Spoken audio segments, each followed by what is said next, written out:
NewAmsterdam Pharma is developing safe, convenient oral medications for metabolic diseases to help transform the lives of patients. So with me is CEO Michael Davidson, who rang the opening bell today after your IPO a couple of months ago. So congratulations on that. It was a thrilling experience. Yeah, I'm sure it'd be really exciting. Describe the mission of NewAmsterdam Pharma. Sure. Well, I'm a cardiologist, a lipidologist. I still see patients 4 days a month at the University of Chicago. I'm a professor there, and my passion is treating cholesterol and preventing heart disease. And so I was very fortunate, this is my third biotech company, to be able to lead this exciting startup. And we have a drug called obicetrapib, which is a potent LDL-lowering drug now in phase 3.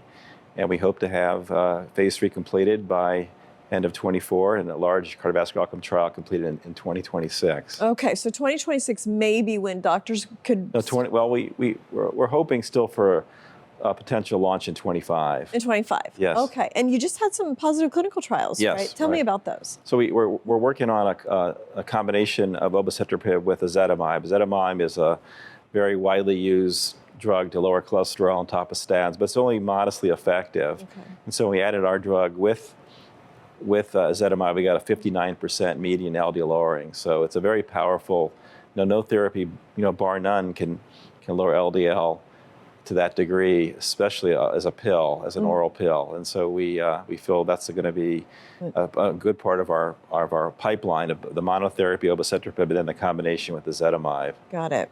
Let's talk about LDL. So that's a public health issue, huge one, actually. How big is it? How big of a market could this be for you? And how can this help the public? Sure. Well, I think what's sad is that they just came out with the new American Heart Association 2023 statistics.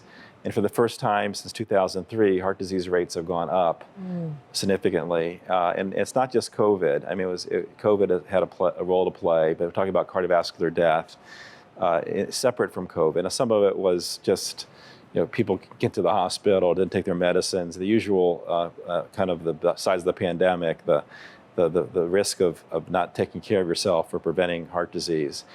But a large part of that was attributable to the excess LDL cholesterol levels in the country. We've not done a great job over the last 20 plus years of getting people on therapy and keeping them on therapy long term.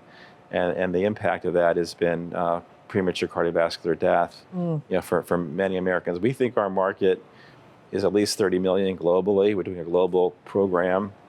However, as the guidelines continue to become more and more aggressive based on new evidence, the lower the LDL, the better. We think it could be much larger than that. That's interesting. So there's new guidance. Like it used to be, keep your LDL at this number. Right. Now they're like, no, keep it here, which is even more challenging in terms of diet and everything that we need to do. Right. Yeah.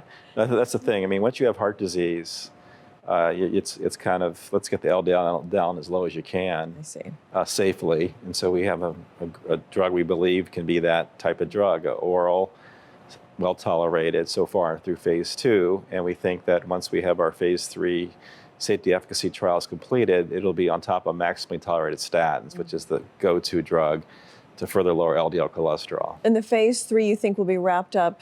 End of 24. End of 24. We're well on our way, and that's what we needed this money for. There's very few small cardiovascular companies out there in biotech, and it's because of the cash requirements to get drugs approved and the time it takes to get drugs approved. So we feel like we're very, very fortunate that we've been able to attract high-quality investors, and we have now on the Nasdaq, we have a lot of money in the bank, and one of the key reasons we're doing well even post SPAC is the fact that we have plenty of capital on hand. We don't have to go back to the markets and raise more money. Well, this is one of the great things about the public markets, that you can tap and get that cash and do your research and your trials and everything. Right. So this has been a pretty good year for biotech. 2022, not so much, but this year has been really good. So what do you think's behind that? Do you think it will continue? Well, off to a good start. I think some of it's just that people are recognizing that biotech is, it's not so much at the whim of interest rates. It's all about